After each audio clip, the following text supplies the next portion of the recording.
I'm back. I don't know what happened. Can you hear me? Thank you. Good. Thank you. Thank you. Thank you. Okay, so I got here super early. I was, driving through the grapevine. Everything was perfect. No traffic. Beautiful, beautiful. I descend down the grapevine and I'm like, ooh, it's gorgeous. And then as I'm driving in deeper and deeper and deeper, I experienced the tool fog. And it was very, very scary, extremely dense. And I went to the right lane and I saw the line. I was following the line, driving really slow, hazards on. People, I can tell people had their hazards on. And because I'm following the right lane, I end up getting off the freeway because there was an exit. And luckily, just a couple yards, I realized what I did and I panicked. I saw gas. And so I was able to get off and I just parked. It was a parking lot. And I'm like, I'm off the road. I'm just going to sit here. And I texted my statewide people and said, I'm going to be sitting here until I feel safe. And then a gentleman came out and said, can I help you? And he told me when it was okay to leave. And so I am here. I made my webinar and I'm here. Um, so we do have some people here. It's packed. um, and so, I'm just really happy to be here. When I was invited, I said, yes, I will be here personally. I have great relationships with Dr. Bill Mosley and, of course, Dr. Alex Rocky. Is it ED or do you go by doctor? Oh, doctor. I'm going to call you that. You paid enough money for that, so you earned that. You earned that title. So the two doctors here that I'm close to, yeah.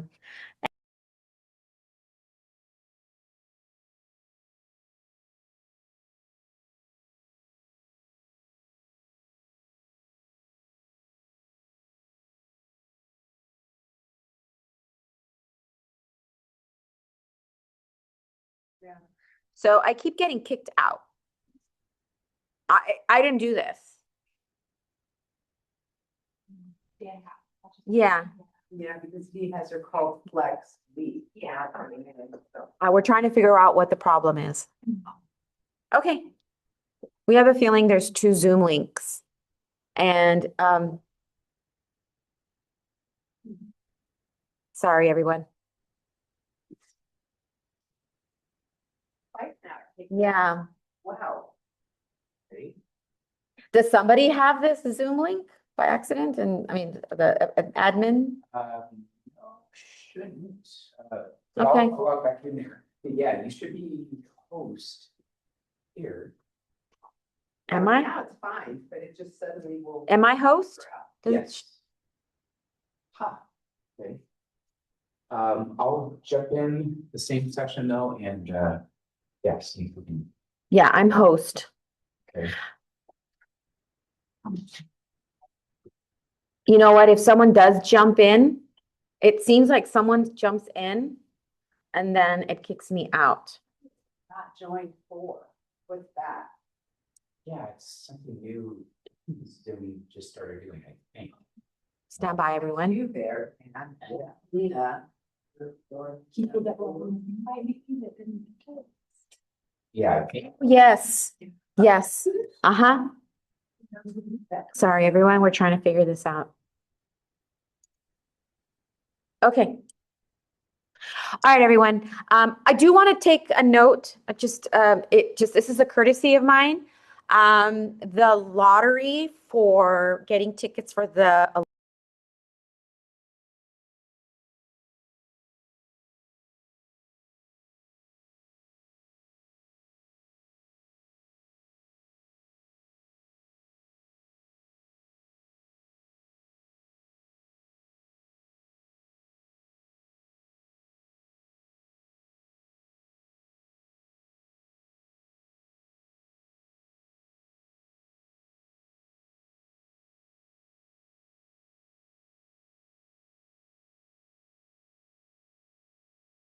it happened again. I was just saying The lottery for the Olympic tickets started today at 10 a.m. It takes like 5 minutes in the queue, and then you'll get added and you can order your tickets. Just letting you know. So it's on all day today, and it's a lottery. So it doesn't matter if you're signed in now or in 2 hours from now. Tickets are $28 if you're in this lottery. Oh, for the Olympics. For the Olympics. No.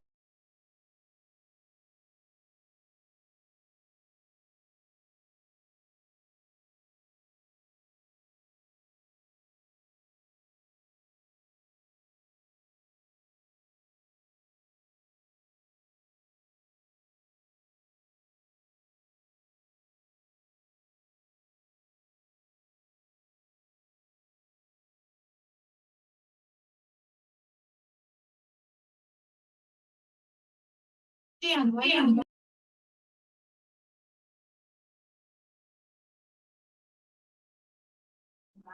We're trying to figure it out here. Sorry, everyone. I promise to make this worthwhile.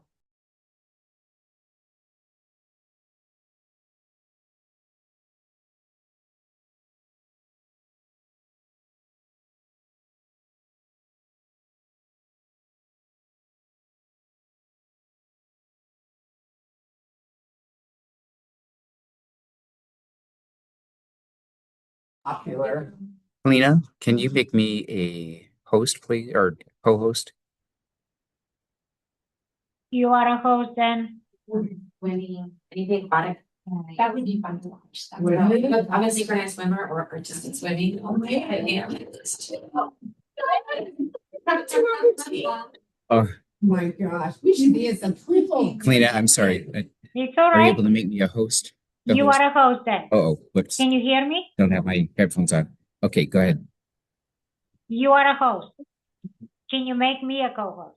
Having the synchronized swimming and stuff. Yes. Oh. Here we go. Yeah, sorry, everybody. The Zoom is behaving incredibly weird here in this classroom. It keeps logging Fabiola out. So we're trying it again. Alex is going to log in on hers. And then, Oh my God. 8:18. Kalina, can I have you go into the Zoom app and make sure Alex is listed as a co-host for Sure. this session? Alex Roque, correct? Yes, yeah.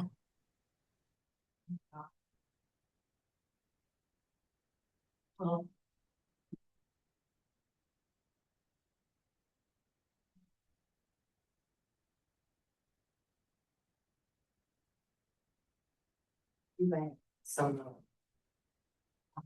So. So Fabiola and Alex just found out that they were both synchronized swimmers. So they're bonding over that now instead of technology. Um, yeah. So we're all gonna head out to the pool and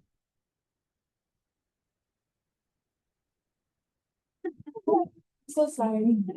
No, that's good. Oh, wait. For the what? No. No, I'm sorry. Then Alex should already have had a invite as a co-host. okay. And Alex, I just sent the link to you again. Recording in progress. Okay, everybody. I'm Alex Rocky. All right. Thank you. Sorry for the interruption, but like I said, we'll make it worthwhile. And again, when you get off this, you can go and sign up for the Olympics if you'd like. Then you can contact me about staying at my house because I'm going to have a tiny home by then. Okay, I'm going to go ahead and jump right in. Let me get my screen going. So I see here that the title is AI topics. Oh, that was the placeholder, but we're talking about cognitive bursts. Yes. Okay, good. Because you're going to get access to how I put this together. Okay. Right now, we're at a time where anything we do is going to be assumed was AI. Okay. Whether we like it or not. Okay. You're going to see fabulous graphics. I am not a graphic designer. I did not do it. Okay. So the question is, if everything now is questioned that it's generated by AI, then it's really about what are you building and what are you using and what are you putting together? That's what's going to be judged. The value of what solutions we're trying to, build. What problems are we focusing on and what solutions are we providing to our community? Okay, that is really where we're at. So when I share my screen, you're going to see Notebook LM. Okay, so this is called Notebook LM. Okay, it's free. And if you sign in with your BCC, you guys are Google, right? Oh, your Outlook. Oh, okay. But I still think, well, if you have Google, you can use your personal Google account. So I want to just share with you really quick what this is and how Notebook LM has been a great research partner. Okay. Remember back in the day when we were in grad school or even undergrad, when we would go to the library, empty, right? We have a research project, totally empty, and we go to the library, right? Maybe we have an outline. Okay. So I'm going to say this is my outline. And you have your introduction, body, conclusion, your thesis, what you want to do. And you go to the catalog and you start to put all your catalog, the subjects, you find a book. Oh, that's a cool book. That's a cool article.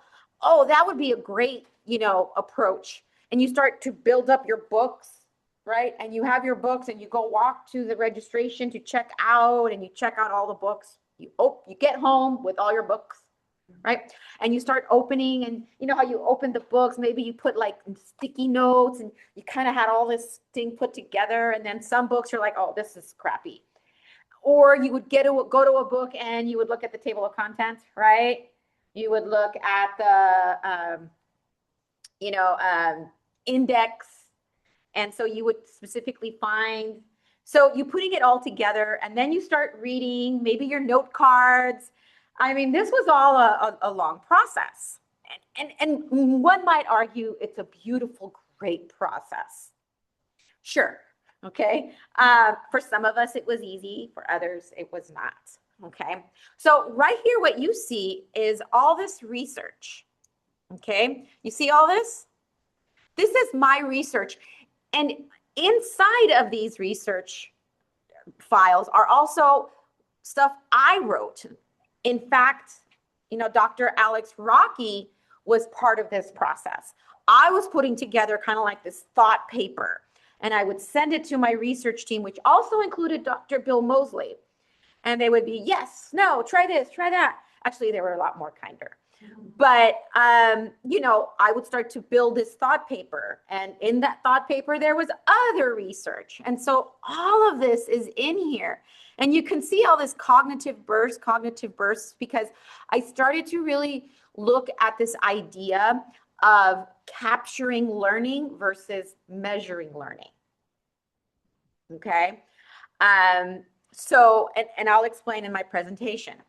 And so here in this chat, I can start asking my research resources questions. Okay. And what I like about Notebook is that it always ends with some form of analogy for understanding. It kind of like gives you kind of like a TLDR, too long didn't read. So it just kind of encapsulates together and you kind of feel good about it. And so, I went into my research and you can see here, how can educators design course frameworks that value human presence over final product? Okay. So I'm asking my resources those questions. Okay. So it's filtering through my resources and answering those questions. Okay. So it's my research. Okay. In what ways do cognitive bursts protect authentic learning from automated artificial intelligence? And again, it's answering, and it's really kind of framing my approach. I'm like, okay, I'm starting to figure out what I want to do, and it's helping me. So then what I liked, I created another document, like I'm going to capture this, I'm going to capture that. Okay, so finally, I had it generate a presentation for you. Okay, and so it created the cognitive bursts. Let me make this small. Let me make sure. And so I have here, it starts with the question, which is a leading question that was driving my research is, what if the output is no longer the evidence? And what I mean by output is, you know, when we started our educational process or even our teaching, shoot, I mean, really, as of what, 2022? Because by 2023, generative AI started to come into play, but I'll just say 2023. Why not? We would still rely on the traditional essay, right? We would still rely on the traditional reports to measure learning, that output, okay? Well, now we're at a place where that output could be automated, okay? Not only can AI produce the essay and write it for you, but now you can put your hands up and tell an agent to click on the assignment and do it for you. And it will navigate through Canvas to answer the questions. Okay, and that's called agentic AI. Okay, so that's a big problem. Okay, so how am I using AI to solve this problem? So I do want to say, in I guess a disclaimer is, this is a solution for now, question mark, okay? Because this is how fast the technology is going. And we seem to be chasing, how do we verify learning? How do we verify information? You know, we are in the information-driven industry, right? We used to say knowledge industry, but really now we're more information, driven industry. Okay, so I have here is our reliance on the final product as sufficient evidence of learning. That's no longer. Okay, this forces more a fundamental question. What truly counts as evidence of learning now? And how can we design for it? Okay, so this is even challenging student learning outcomes, but I'm an instructional designer still, Dr. Bill Mosley was my teacher at Pepperdine. Gosh, I always forget when I present, I always have somebody introducing me. I totally forgot to introduce myself. I'm so sorry. Yeah, okay. Sorry, I'm here. I'm Fabiola Torres. I am an instructor of ethnic studies. I have a master's in Chicano studies from Cal State Northridge, but I also have a master's in instructional design and learning theory from Pepperdine, which is where Dr. Bill Mosley was my teacher. Here's another fun fact about Bill Mosley. We're birth twins. We have the same birthday, same year. We were born on the same exact day. And yes, we're both into swimming. And then now Alex and I were previous synchronized swimmers. Teacher workshop on that. Yes. Yes. We're going to do a duet. Okay. All right. So learning. We're in the business of learning as well, right? So I'm going to go through a couple of slides that just talk about like metacognition and the science of it. Okay. Now, I am not a professor of psychology and I am not in neuroscience. However, pedagogy and andragogy are my areas of passion. And I know in learning theory, we learned a lot about, learning theory and even some neuroscience. And just recently, actually, education technology programs are starting to include neuroscience. Okay. Dr. Zaretta Hammond wrote a great book called Culturally Responsive Teaching and Learning and the Brain.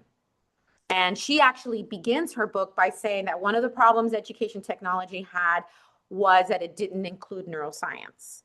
And she started to get into neuroscience. And so a lot of the equity work in education actually focused on neuroscience.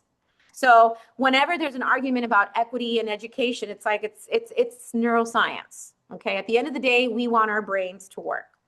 So you will get copies of this. So it's text heavy on purpose so that you have access to this. So I'm just going to talk through this. But basically, you know, this is basically saying that we have beta bursts in our brain. Like our brain already goes bing, bing, bing, bing, bing, right? And we have, as we call, like aha moments, okay? Moments where we go, aha, okay? How many of us took a class, I don't know, in high school, college, I don't know, even elementary school, and years later, something happens or you see something and you're like, oh my God, I remember when my teacher talked about that. Okay, I remember, oh my gosh. I had a student come to me. I was at a concert, an outdoor concert in LA, downtown LA. And he came up to me, professor, I'm like, oh, hi. And he's like, oh my God, this is so cool.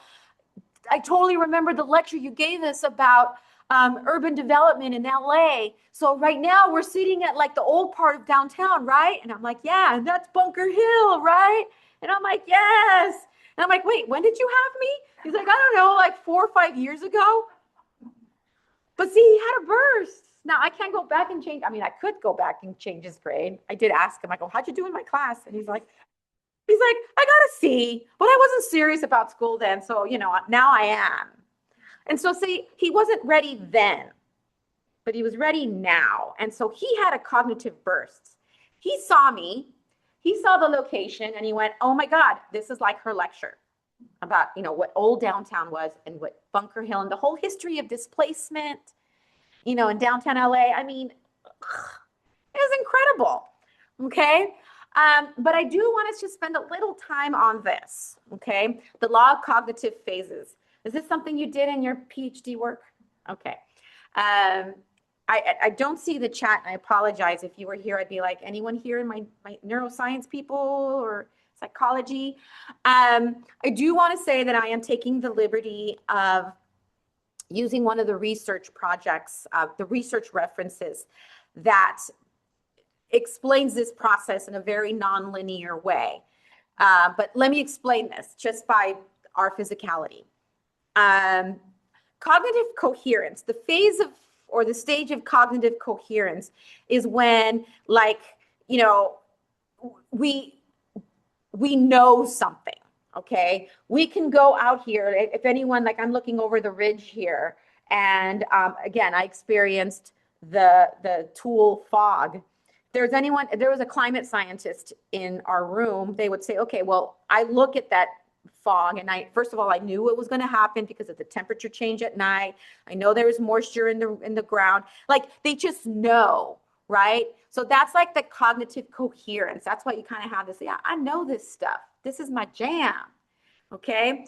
And then you have this idea of, you know, I'm going to jump ahead, of cognitive fragmentation. I realize my slide is incorrect. Cognitive fragmentation should be here and reorganization should be here.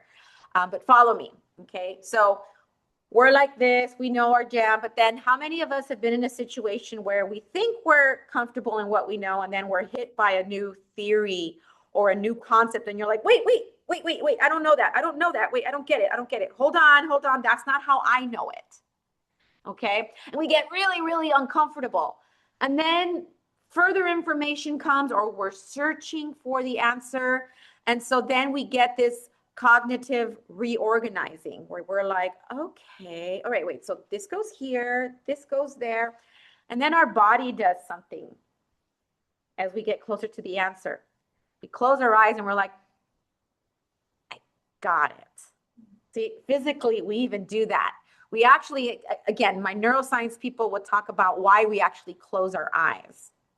Like, we want to stop any distraction. Some people like me, who is overly stimulated by anything, will actually go like this. I got it. I remember Alex experienced that. She had to like touch me and be like, it's okay, Fabi. Because I was like, wait. And she's like, oh, I go, okay. We were at a conference in AI and we were supposed to be doing something. And but the thing is this, our classes are designed to avoid this. We don't want our students to get, and us as humans, many of us in this presentation already are probably going like, oh, this slide looks too confusing. So it's already, we by nature hate that we feel uncomfortable just by nature, right? We push it away. A little interlude here. I want to talk about the fleeting idea because it's still also part of this process. This moment where it's like, ooh, I got the answer. Let me write it down. Or I have an idea. Let me write it down. And sometimes our students know how to do this because they'll use their notes or their voice memo. Maybe they're walking with their friends and they'll be like, oh, wait, that gives me an idea. Remind me to focus on the article on intersectionality. Okay. Because that fleeting idea, it's fleeting. We know it's going to go away, but we know it's going to fit somewhere and it's going to help us. Okay. So, we want to be those fleeting ideas. Imagine if we can capture it. Imagine if we can capture these fleeting ideas. So what if our courses honored this rhythm? And it's kind of like jazz. It's so funny. My partner is a jazz musician, professional jazz musician. So I always tell him that I never like jazz that sounds like this. I just can't. Okay. I can't. And I always tell him, I need music that helps me dance. I'm a dancer. I'm a salsera. Okay. I'm a synchronized swimmer. Everything is 5, 6, 7, 8. Okay. But if I can't groove to the, it's like, I can't. But if Adam were here, he would tell you the beauty behind that sound, that music, that Fabi, stop figuring it out and just hear the story that the horn is playing or hear the story that the bass. Oh, what did he say? Because he's a drummer. Listen to the conversation between the drums and the bass. And then you see that? I was like, I don't get it. And then he like kind of reorganizes my thought. And so now I can listen to Chet Baker. See, I even know somebody. See, I could listen to Chet Baker and I listen to the conversation between the drum and the bass. And I know he's trumpet, but that to me, it's like, I like how he said it. Yeah. Okay. So if learning truly happens in these discrete bursts of connection and reorganizing, why are our courses often designed as a continuous linear transfer of information? What would change if we stopped designing for the final product and started designing for the process of learning itself? A process of repeated visible bursts of insights. Okay, so I am here to talk to you about cognitive bursts. Okay, and I'm going to share with you a framework that I have put together that is enabling us to really be human first. Okay, and I would even argue future proof. I don't want to say AI proof. Because one of the things that is trending in AI, or what we're discovering, is that embodied experiences are still important to our being. Okay. And this goes even with consumerism. For example, we're going out to eat less, but we're still supporting businesses that give us an experience. Okay. And also like, I was thinking about like, I wasn't thinking, I was told, because I heard it on NPR, like Taylor Swift and Beyonce, it's not a concert. It's an experience. Okay, because even when you get your tickets, it's like a package. I'm a product of the 80s and 90s. I remember going to Ticketmaster, standing in lines, getting my tickets. And there I am, or if you got the GA, you would get there super early so you can get in front of the stage. And don't get me wrong, I loved that. It was an experience, but it wasn't sold or packaged as an experience. So things need to be embodied, okay? So that's already, the future. That's what branding is working on. How do we make things experiential and embodied? Okay, so let's talk about cognitive bursts. And I'll give you examples. Now, as I present this, I want all of you to think about your discipline.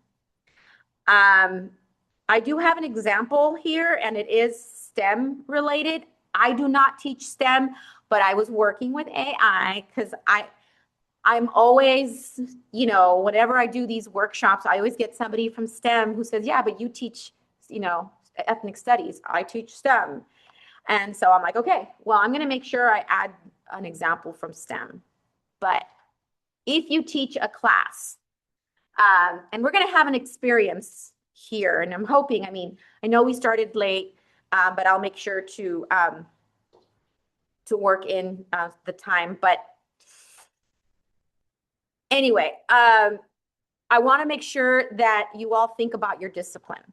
This isn't a solution, okay, that might fit you, but it might trigger an idea, okay?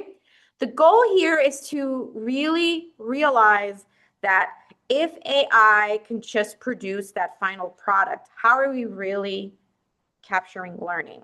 So you can come up with your own framework. This is the framework that has come from the research that I've been doing, and this is what I presented when I was asked to come. All right, so this is called the Cognitive Burst Framework, a human first learning cycle. So there's 3 phases, and this is really geared for an online class, but it can happen in class. Okay, so phase 1, we call it observation, notice and name. So the concepts are alive in my world. All right, so before I go to 2 and 3, I want you to think about this. Anyone in the chat, maybe I'll stop sharing for a second. I'm hoping we can. Oh, is the chat able or no? It is. No one has commented. Oh, no, I know. I'm going to make them. Oh, gotcha. Okay.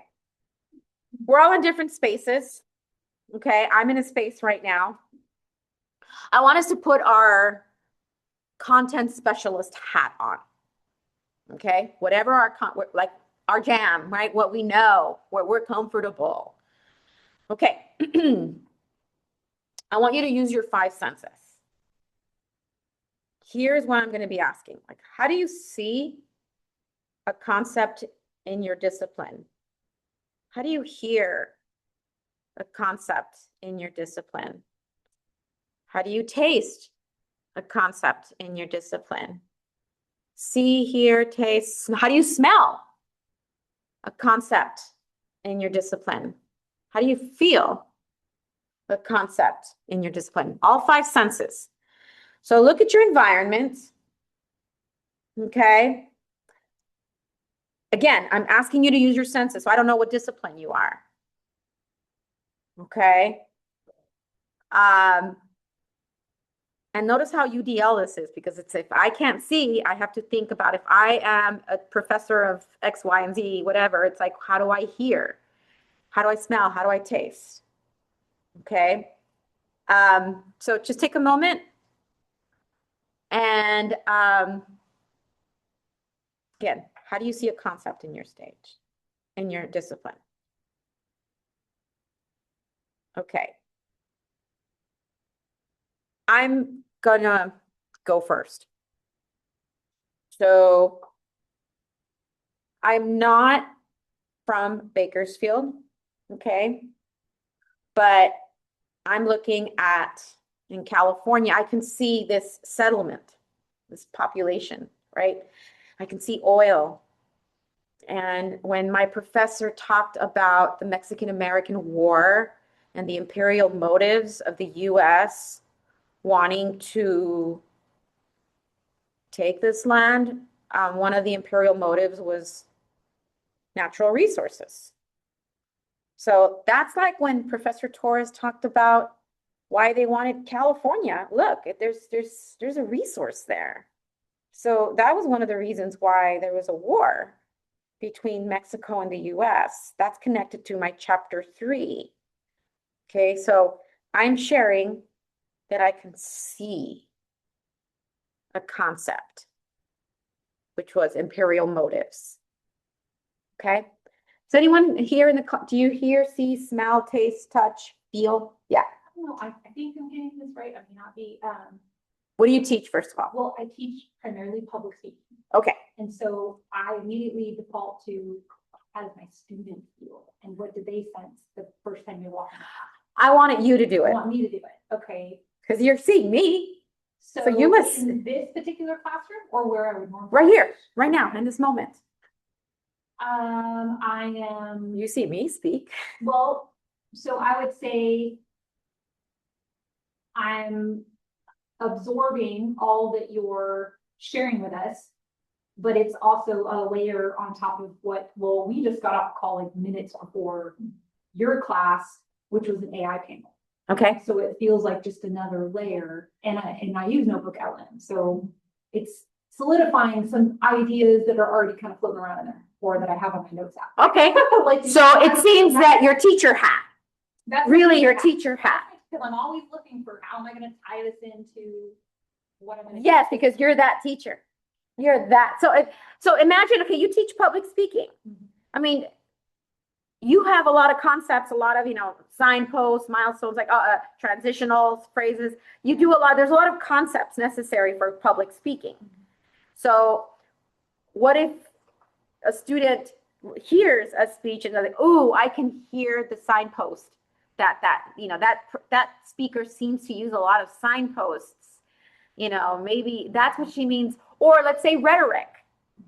Okay, rhetoric's a word, a term. They can read it, but what if they see a protest and they see a protest sign and they're like, that's what rhetoric is. That sign's trying to persuade me to think X, Y, and Z. Oh, I see rhetoric. I'm gonna take a picture of it and then put it in my discussion. This is where I see rhetoric. Okay. Anyone want to chat? Anyone want to present? They can't unmute, right? Or do they? Yes, they can. Or if anyone wants to unmute, what do you see, hear, smell, touch, taste? A concept. I'm the same as her, I'm public speaking, so but my challenge was how do I taste that? You can definitely see it, you can definitely hear it, you can definitely, So then you don't taste it. Okay. so. I'm doing all 5 senses. I talked to my chef. I say my chef. I don't call my professor of culinary arts professor. I call him chef. Yeah. So Chef Andrew, I said, can you taste math? And he said, yes. Chemistry, I could see. Chemistry, I can taste it, yeah. But it's, what do you think? I'm giving, you have 5 choices. So you don't have to use them all. No. I'm just saying, pick one. I was trying to. Just pick one. Choose all. Yeah, I'm like. Pick one. All I'm saying, one. I see Walter on his book, he talks about technologies and how,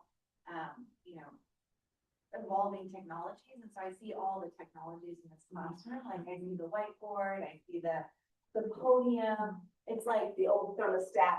yeah, exactly. And like all these ways of teaching, like the podium and now the projector, just kind of stacked on. Got the fancy screen behind you too. Yeah. And still very, like, even though the technology is changing, it's still very lecture centric, like it enables lecture centric pedagogy. Okay. Okay, good. I will have examples of how you can do this in the classroom. Okay, so the next phase is called community, which is called witnessing and connect. I like to call it the ICU. So let's say Alex, I'm in your same class you are, and then you post up that I see, what was it, the different levels of Layers of. oh, the layers of technology. Okay, so now you post the picture and you describing it or doing a video. Right. Quick 30-second, 50-second, like, hi everyone, I'm here to talk about the layers of technology. I see it here. Look, I see the projector, I see this. And so she just posts that up. Or let's say she takes a picture, whichever way she wants, something where she can use her phone. Okay. And she posts it. Okay. Let's say it's on a discussion post. Instead of a reply, post, reply, reply. The reply would be, Alex, I see you. I see the layers of technology and I see how you are applying it to the concept layering of technology. I also saw it in this. Here's my picture. Okay. Or, hey, Alex, I see you. Thank you. You just made it clear for me what the layering of technology is and why it's important in learning. Makes sense. This is what I saw. So it suddenly becomes a community where the posts then could become more about community, where it's like, I see you. This is how you taught me. This is how you inspired me. Okay. The next phase is called the synthesis. And this is the high stakes assessment where the student could take you through the journey. This is what I learned. This is how Alex amplified or clarified. This is what I also learned from your name? Sarah. From Sarah. And so what happens is suddenly the students are curating their knowledge based on the knowledge bursts or the cognitive bursts that their classmates had on that particular topic of, discussion. And this is where we as teachers have to come up with either the topics they have to, be competent in, or their choice. It's really up to you. I usually like to help students come up with ideas. So I will probably put several terms after reading the chapter. How do they, how can they capture their learning? Okay. And so the third phase, it's basically telling the story of how they learned. Okay. And there is structure to this, which I will show you. Okay. All right, so let me close this. All right, so here's my STEM, okay? So Tina is a first generation student who does most of her coursework on her phone. Phase 1, she isn't asked to summarize the chapter. She's asked to find a concept in her world. Task, capture a real world example of homeostasis. Use your phone to document what you observe and explain how it connects to the course. So over here, Tina says, I noticed our thermostat kicked the heat when the temperature dropped. This is like homeostasis because it's a system maintaining a stable internal environment, a set temperature, despite the external changes. It's the feedback loop in action. Okay? And so then this is just her. Like she sees the thermostat. Oh, that's what it's meant. I'm going to take a picture, explain it, and that's it. Now, us as the teacher, we're not looking for the accuracy, the quality of the picture or the video. We're looking for the accuracy. Okay? We're looking for the accuracy. Okay? And it's that simple. Okay? So now I'm going to have the student post that up as a discussion. Okay? Phase 2, the individual noticing to collective knowledge. Yes. Okay. Making thinking relational and visible. So another student. Okay. After my workout today, I was so thirsty. My body was craving water to get back to normal. Is this a form of homeostasis? So actually, this person is actually checking. Okay. So this is a feeling. All right, so there's not really a picture or anything. It's just like, well, is this, wait, I'm feeling this. Is this homeostasis? And then Tina goes, I see you connecting feeling of thirst to the body's need to restore the water balance, which is another great example of homeostasis. Okay, so now she has two examples. She has her thermostat, and now she's like, oh, this student, okay. I connect with my thermostat example because both are about a system automatically correcting itself to stay stable. Okay, so now you notice how her information is, her knowledge is now expanding. Okay, so you can see how when you post something, this is how students can now respond. Again, versus those random questions we have for discussions, you know, which is the area that students most use AI because there's no detection. Okay, so as you see here, respond to two classmates using the ICU protocol. Name what you noticed, connect to the course language, and relate it to your own thinking. Okay, the course language is obviously very important. Okay, because you want it, there is that, you want them to feel like they are, you know, experts in this field. And again, if you notice these two examples, really, it's not summarizing homeostasis. It's having them look for how do they see it? How do they feel it? How do they taste it? Okay, one can argue that the other student could be taste. I tasted it because I automatically felt, you know, that sense, you know, this exterior force came to me, you know, and I felt, you know, the regulation. Okay, so the thinking is externalized. It's a shared knowledge base. The shared knowledge base is built, and it's student by student. And of course, most importantly, RSI, regular substantive interaction. So again, when I did my research, I was like, okay, but I have to make sure this fulfills our requirement of RSI. And this is a way.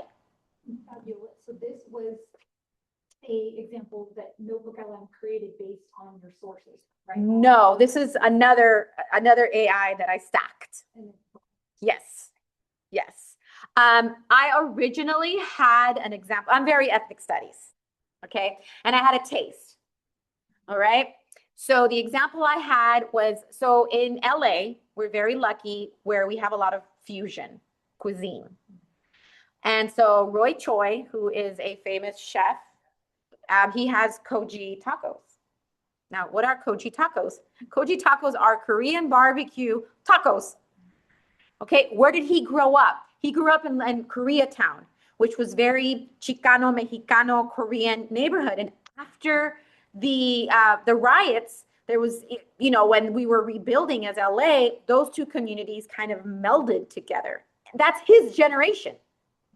So when he was learning about cuisines and we went to culinary school of French, you know, Portuguese, I think he did French, Portuguese, Asian cuisine, East Asian cuisine, and he did Mexican. So he kind of put home into a taco. Okay, so my example that I had was, so the idea of intersectionality.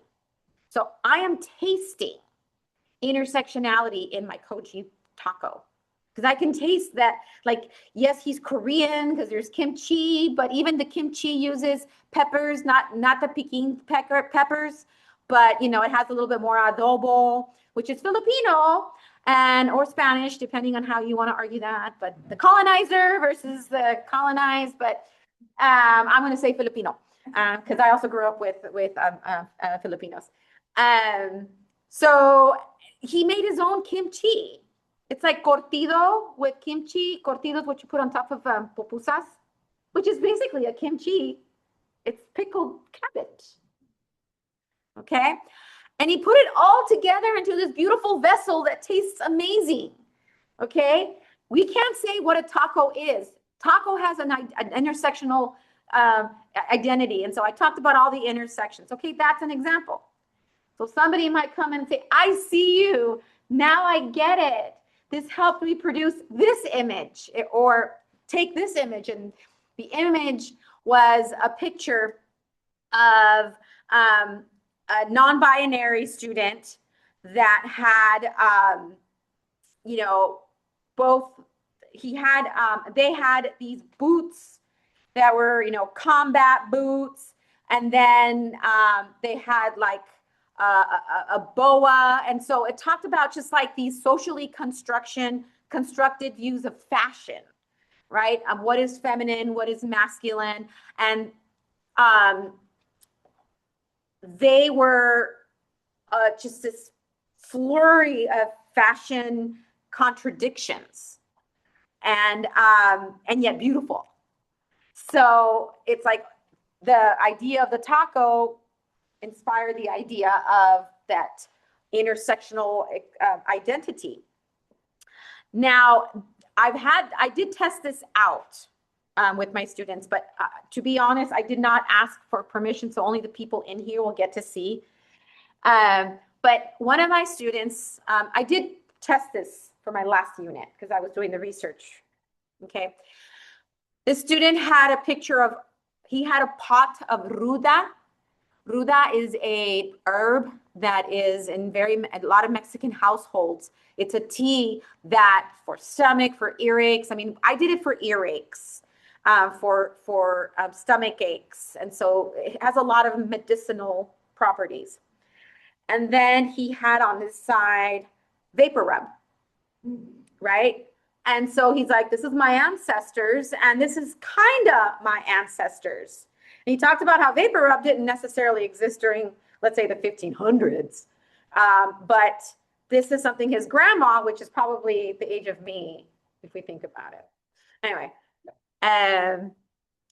so he's like looking at these two, and then he has his like 24 fitness t-shirt. And so he's very much into health, but he's like, you know, but these are intersectional medicinal properties or items from the 24/7 to these two items.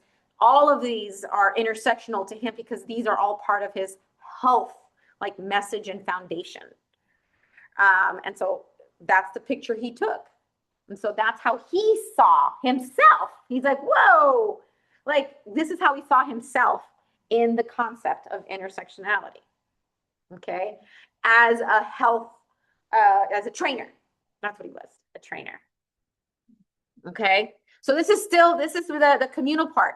Phase 3, this is the final assessment.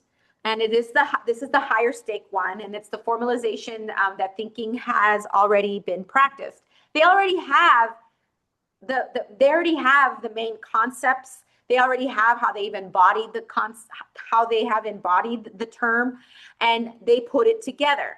Okay, so the task, expand on one of your observations, analyze it through 2 course concepts, and integrate a peer example. Okay, now this is something I put together quickly. I'm still in the process of developing this. Okay, but here's an example of, let's say, Tina's work. It starts with the thermostat. Then it explains the definition of homeostasis, and then, you know, gives it a little bit more theoretical background.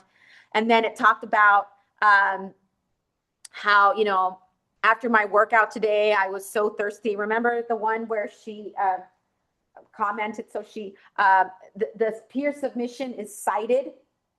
Okay, AI can't do that. Okay, the peer submission is cited, and then you see how her cognitive process goes. And here you have here, like, Tina synthesized paragraph written by a biological concept of classmates thinking, and oh, my AI, I hate when it does this. it warps words. But basically what's circled, it says, initially, I only saw homeostasis as a biological concept, but after seeing my classmates' examples, I understood it as a universal principle of self-regulating system. Okay, so she's explaining to us that process, how she sees it, how she sees homeostasis. Now, I'm sure now when she leaves, she's going to be able to see homeostasis beyond the classroom. Okay. As a result, you see here, AI, yes, can generate an essay, and yes, they will probably still run it through, probably more for grammar, but it cannot credibly narrate a specific learner's change in perspective over time. Okay, that movement is the evidence that they're actually learning. Let me just go here because I know we're running out of time. Here is the difference. So the difference between our traditional, it's just between the traditional and this cognitive versus this. The traditional way of assessment is like a postcard. Okay, it's there, it's polished. It's, you know, here we are. I'm sure we've had those pictures where it's like, this is how great, but no one really says how we got sick. You know, I got sick in Consumel once, and I think the best experience was being in the weight room and talking to the people and them telling me what I should take instead of waiting for the doctor. It was really cool. That's worth documenting, but I didn't. I had the picture of me like, hey, look at me. Everything's perfect. But anyway, cognitive bursts asks for the documentary, not the postcard. Okay, it captures the entire journey. Every observation, wrong turn, conversation, and breakthrough that actually made them a traveler. Okay, and this is the verifiable evidence that we want. We want to capture those cognitive bursts. Fabiola, you have plenty of time, so you can go to 12:15 if you like. Oh, So, yeah. okay. So let me go back here. Okay, let me go back here. So this is a systemic solution, not a single tactic. Okay. If it's AI integrity, you know, this centers on life, you know, lived experiences, contextual, process-based evidence that is difficult to automate. Faculty labor, it replaces end-of-term grading marathons with short feedback moments. Oh, with short feedback moments. The faculty role shifts from policing to patterns, to pattern recognition. I want to focus on this for a second. Hold on, I'm getting a, yeah, it's here. I will talk about the faculty labor. Okay, I will talk about the faculty labor. Again, for the initial posts, I'm talking about 30 seconds. If it's a video, like 30 to 50 seconds, it should not be more than a minute because it's their cognitive bursts. They should be able to break it down. And it's not going like, I see this, you know, it's, and if they don't want to do a video, they can do a picture. If they don't want to show their face, maybe it's just their hand. Okay. Or whatever. Or take them narrate like this. Okay, so I'm standing here on the ridge and I see, you know, oil. And I think about, like, I never, you know, here I am from Bakersfield and I never really thought about it, but that's one of the reasons why we went to war with, you know, with Mexico. That's the imperial motive. Look at that. Wow, I never really noticed it that way. Okay. They can do anything to capture and document it. And it could also be words like the example of like, or the question. I was hot, had to take water. Wait, is that homeostasis? And then the person's like, yeah, your post just helped me realize that it's not just this physical space, it's also biological. Student equity, yes, works on mobile phones, honors the value of students, real lives, and scaffolds them away from the blank page. I do want to give a shout out to Dr. Alex Rocky, who is also, her work is part of this because the mobile phone, which I mean, her work really transformed me because I would love it for this phone to be an extension of their learning, or in this case, the capturing of their learning. I had a really great geography teacher, climate geography professor, or professor who taught climate in our geography department. And I just remember his lectures on clouds. So guess what I'm always doing every day? It's like, if I see a cloud, not only can I predict a possibility of a climate change, you know, climatic change or an atmospheric change. Also during the day, I could kind of predict how the sunset's going to reflect. Okay. And do you guys see the sunset here? Is that how it, Oh, I don't know, right here. No. that way. Yeah. So at Glendale, we face, my campus faces, if you know LA, like it faces Griffith Park or the backside of the Hollywood sign. So when you see the Hollywood sign, I see the back of it. So the sun sets behind it. And so if there's any cloud formation, like I can see it. And it's like Raskoff, rest in peace. He always is with me. Okay. So I take pictures of clouds and I watercolor for fun. And my favorite thing to watercolor is clouds. So see how it's all in it? It's there. You know, making the pink clouds further away from the sunset because it's the pinks over here and the lighter. It's like I'm embodying that. I can't say that about all my classes, but he was a good teacher. Yeah. He's so, because it's making me already reevaluate an assignment I just added for this semester, which is good.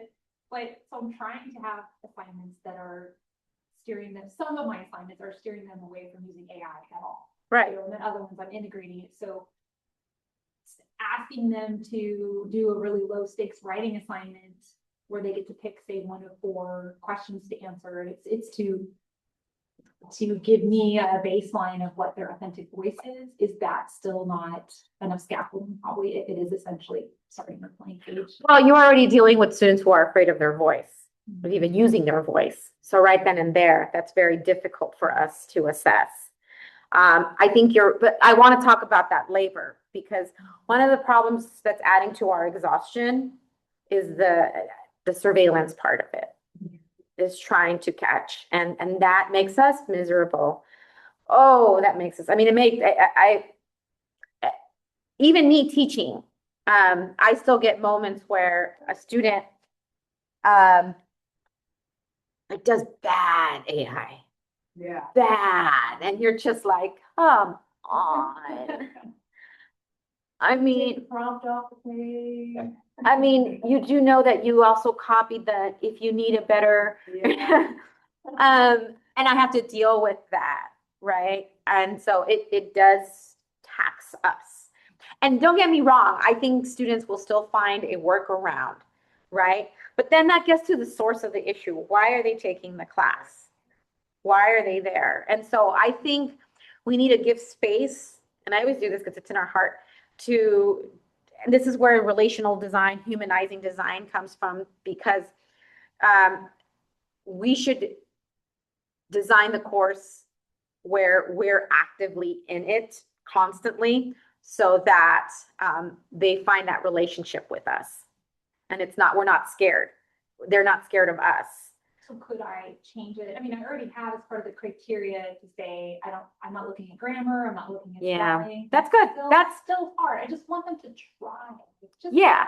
try and be creative. Try, and they're all questions that are, I got the idea from ChatGPT, but all questions to make them reflect on their own personal life. Yeah, I think it's also important now to start inputting information on the problems with AI as they move forward. It's very important. For public speaking, for example, one of the problems, cognitively speaking, that AI is causing is the inability to come up with an idea. Some of us are caught in that sometimes where it's like, oh, I'll just ask chat. Oh, I'll just add Claude. Okay. But with public speaking, especially like, dialectical stuff, it is so important to be present in the moment and understand all the strategies that are needed to respond. I loved my speech class. And sometimes when when I hear, what's the word, responses to, let's say, poor behavior of a particular politician, I have to sometimes applaud and be like, that was good. They were able to come up with it's horrible, but I understand the rhetorical, The magic. the magic, Yeah. right? And that was done like that. And in public speaking, like when you're in interviews, they're going to start, the thing is this, we're no longer going to interview for jobs with what would you do? I mean, it's really going to be like my sister works for Disney and they ask questions like, you know, situational questions that are like really off that have nothing to do with the job. Like, for example, like you have a napkin, you have a pencil, and you have this, okay? You need to do this, and then like it throws you off, and you're like, wait, what? They're looking for critical thinking. They're like, Right. Can this person think for themselves? Right, right. Or just questions. Like my sister was like, all they had to say was, well, why the napkin? Oh, You know, why the napkin? They're like, and then it throws them off. yeah. It's a bar. And she's like, perfect. Bar is the best place to come up with ideas. And so she ended up using the bar or the location as her strength in the answer. Okay, but that's because she was listening and she knew how to take it. But that's the thing. We have to start inputting in anywhere, in any discipline, why it's still important to come up with original thought. Okay. We do teach a lot of impromptu. They have- Yeah. Because it's the one situation where Yeah. you in front of the class and there's no safeguards. Yes.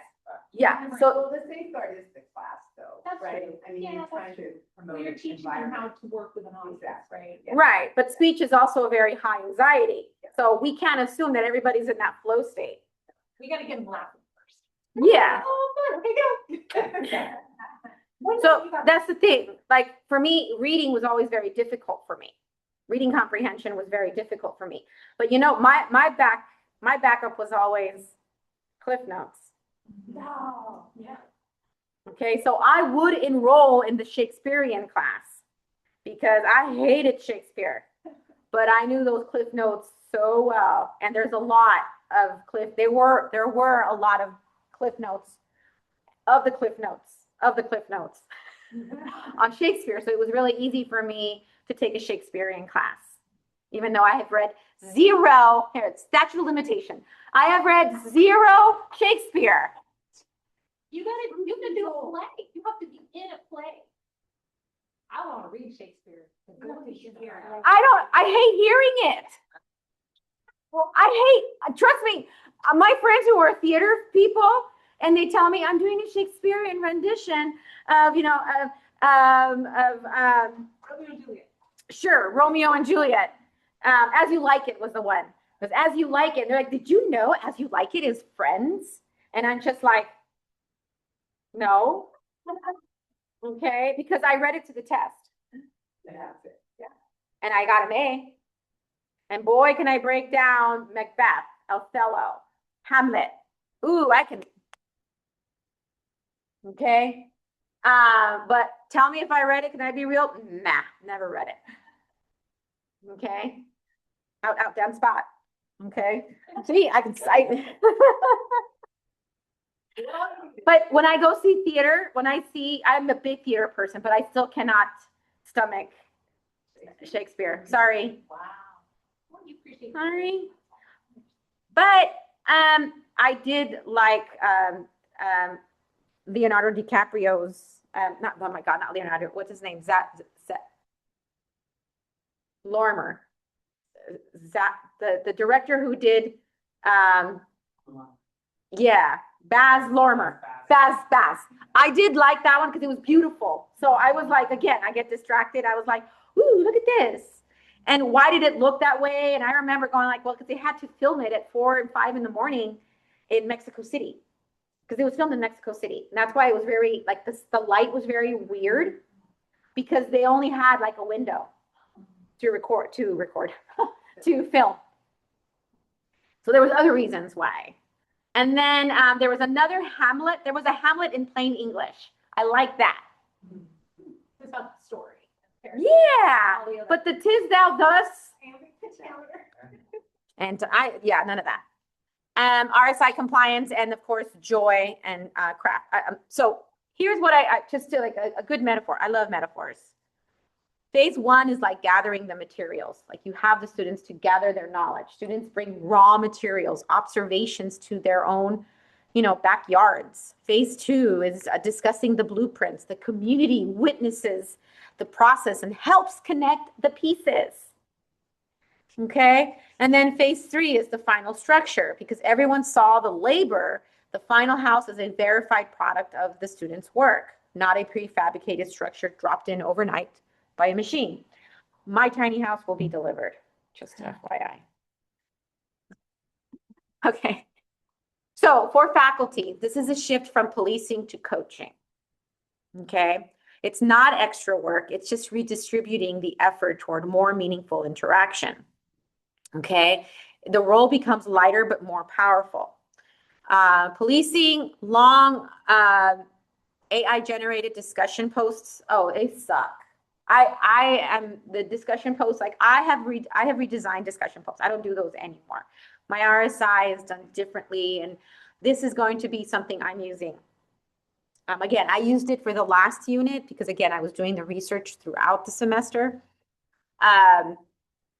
So I'm looking forward to this. I'm actually looking forward to how students are able to capture learning. Also, I want to talk about the end of the term grading marathon. Something that a lot of us struggle at the end is, that student who just wants that extra point. They're that 1 point away, and that point has nothing to do with learning. The point has something to do with the grade. And those of us who love what we do, we love what we do. It's like, oh my God, really? It's 1 point? Or because in my class, you either complete or not complete, and it's, it's gamified, right? And so if you miss 1 point, that means you missed an assignment. It's not a point. But because Canvas doesn't allow us to manipulate the point system with completes and completes, and I have to use points. Yeah. So, because I tried the emojis and that didn't work. Anyway, so it's so dilapidating. And so, like, again, I'm asking all of us, to really think about what's going to bring you joy. I'm trying to do something where at the final, it's really about, like, the final is optional, but the final is basically take one of your observations. And I'll come up with something that if they are in a place where they need that next completion, then they can do it. But the assignment's going to be more profound versus just doing it for the 1 pinche point. Okay. What you can add on, you can, model 1 to 2 examples. You can offer short or targeted feedback moments, highlighting patterns across student thinking. That's actually really cool. What I'm excited. If I'm able to see that the majority of the class is only focusing on 1 term, okay, like no one is picking up on another term, I'm going to bring that up. Okay, I'm going to bring that up, and maybe that'll be kind of like these extra cognitive. Okay, if someone can see, see, I always stutter when I'm thinking of something. If somebody wants to bring up the concept of disillusion that the chapter talks about versus imperial motives, you can get an extra verse, and that's an extra. I don't know. I'm still trying to figure this out. But my point is that you're going to be able to monitor what students are grabbing. And you can choose whether or not you want to have discussion posts visible or not visible. You can change it up. Okay. Or you could assign topics. They can't see them until they post. Sure. It's up to you. It's really up to your own philosophy of teaching. I opened mine. And it opened up a whole lot of students who really understood the main topic of which was medicinal practices and how that's relevant to 7 generations before us and 7 generations ahead of us. And so it just really gravitated. And I have a lot of Armenian students, and they all talked about like tarragon tea and just white honey and all these elements that now my, Latinx students are like, oh my God, that's like us. And then it's just like, okay, there's a love fest happening here. I am letting it go. And that was actually a mistake. I forgot to select students must post. And I'm like, oh no, this is good. This is good. I like this. And so did the students get all the topics? No, but I was happy that they left understanding medicinal practices. I'm good. I'm good.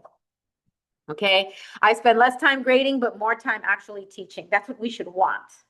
We want that. We want that. Okay, I think most of us have forgotten how that looks like. Okay, so one of the things that I wanted to bring up about labor is when we spend so much time policing or surveilling our students, it will add to our burnout. Because what we're doing is that we're looking for the quote unquote generative AI or the cheating. We're looking for it versus are we teaching or are we just surveilling? Again, all of you can make that decision of what you want to do with that. Some of us, here's the problem I'm afraid, here's what I'm afraid of. If we get burnout, okay, then we will just let the robot teach our classes. Then our students will detect that they're not being detected and they're going to have the robot do their work. And suddenly we're in an environment where robots are just teaching each other and our humanity is no longer connecting. That is what I am afraid of. Okay. I'm not, Guillermo del Toro said this, like, I'm not afraid of artificial intelligence. I'm afraid of real stupidity. That's what he said.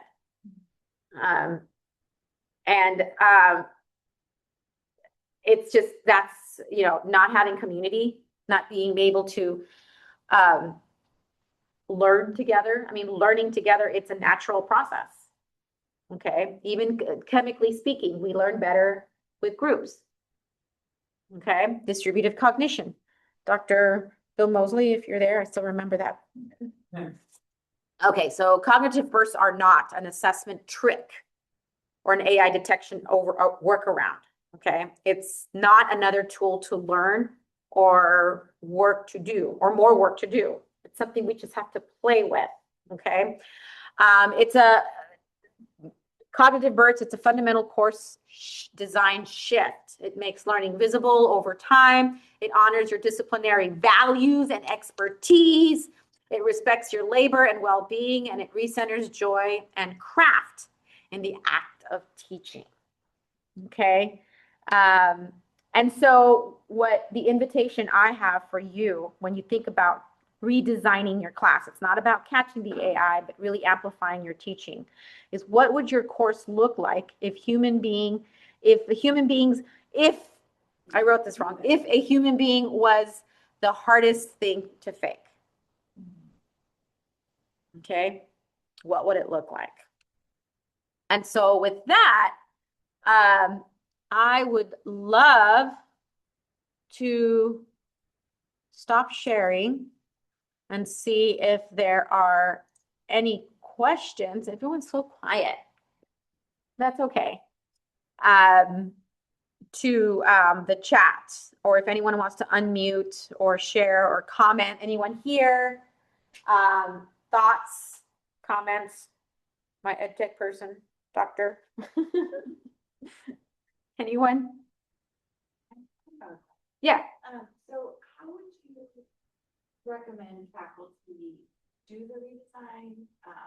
Like, are there any manageable ways that? Yeah. Because it's overwhelming to redesign a whole course. Absolutely. So any recommendations? Yeah. Oh yeah. So the question is, how do you, recommend, because redesigning a class is a lot of work. So how can we like ease into this? Well, I did it with just the phase 1 and 2 in my last unit. I had students, I called it sensorial cognitive bursts. Where do you hear it? Where do you smell it? Where do you taste it? Where do you feel it? And all they had to do was just capture it, picture, video, and they had to timestamp it. They had to put a paper that had their name. Okay, so many of them were like this. Okay, and that's okay. I don't mind. I don't care. You can tell that it was written. I mean, because I always get teachers saying, "Oh, but what if they AI that?" No, no, no. I get that. Okay. Yes. Again, I'm not chasing it, but I did just the capture. How do you know, in this class, anytime? Here's a suggestion. Like anytime in the class, they have to capture how they're seeing, smelling, tasting, touching, feeling. And they have to, like, let's say there's a designated discussion board where, and they do X amount, it's worth blah. Right. Okay. And if they reply, it's worth blah. I mean, you can play with this. I just came this on the top of my head. But for me, what I did is I did phase 1 and 2. Because I'm still working out on that final synthesis.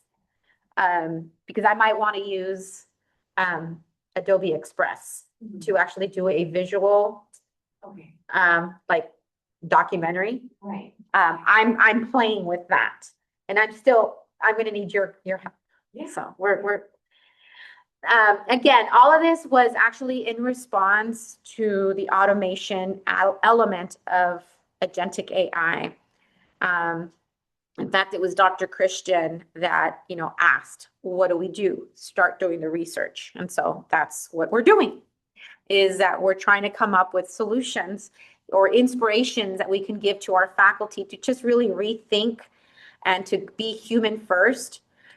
This might inspire someone to do something completely different. All I'm saying is that there is science to capturing these moments. If we can capture these, oh my God, these aha, I hate using that one, the aha moment, but these cognitive bursts. Imagine how this would work like in the future. Like that student who came up and said, oh, I see it now. I get it now. In your speech class, you must get that a lot where it's like, now I hear speech is completely different. And that's the whole beauty of having an in-person public speaking class. Like your ideas, I can already see how I can take existing things and tweak them a little bit and just have fun with it. Yeah. I imagine that depending on what you're teaching, it could be much more complicated to do this, but I don't think you have to change it all at once. Like it's just, Right. we're in it, we're learning alongside our students. We're just having our own cognitive burst, I guess, right? Yeah. Taking advantage of that. Yeah, exactly. So I would say ease into it. I'm one of those weirdos that I'm like, I'm jumping in. All in. Okay. But I'm not gonna lie, I did test it and it went so well that I realized for me, I'm not going to restrict the post until after. Because the photograph and video became very popular. They just would rather do that. Yeah. Now, So- is that a face-to-face or an online? Online. Yeah. And it's an accelerated online class.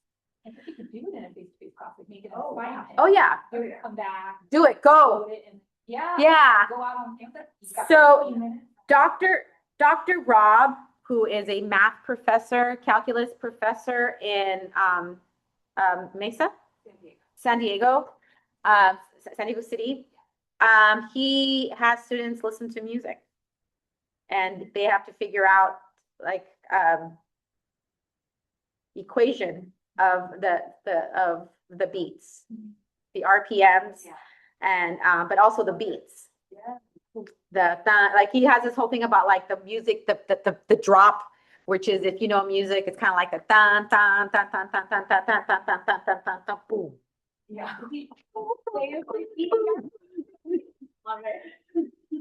Right. So that you have to hear it. So, and I had told him an idea and he was like, yes, where we were like, what if you take a picture of a tree and you're like, okay, and you draw on using your finger on your phone, the particular equation to figure out the height of the tree, or something. I mean, there's a lot of things that you can do with your phone to just capture it. I see it, I hear it. Something that just came to me. I mean, what if the option is like, instead of, you can do the test or you can capture 4 bursts. Here are the terms.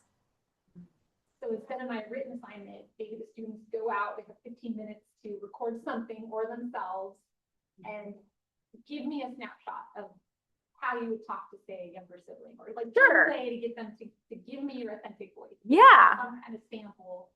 I just thought of this because I did it when I took a speech course. I did a lot of speech in my speech communication in my thesis.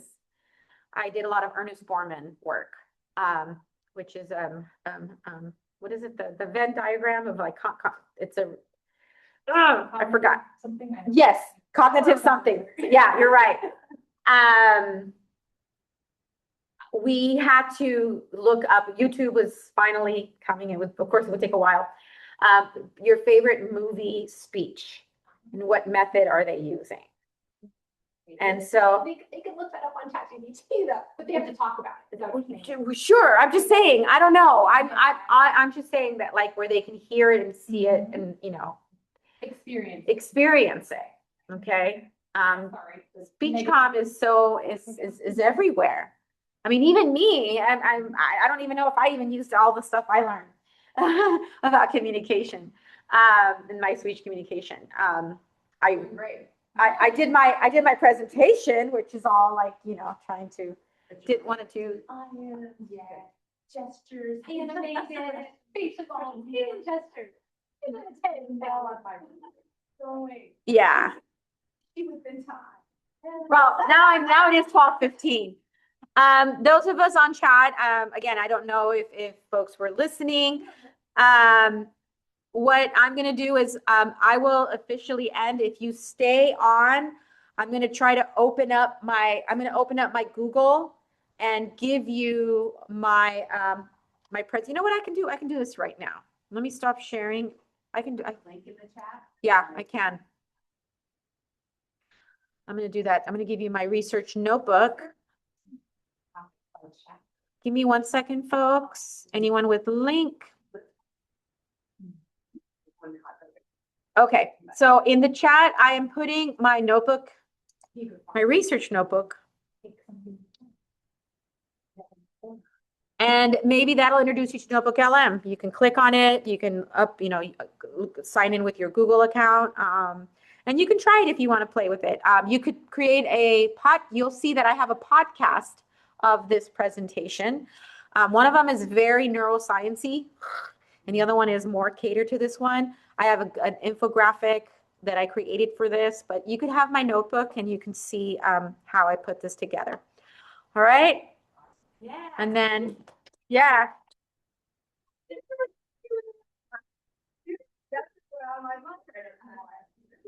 I don't know how you end it. Do I end it? Yes, yeah. Oh. Or yeah, that would be great. Thank you. Lunch is on the way. Lunch is on the way. You're missing out.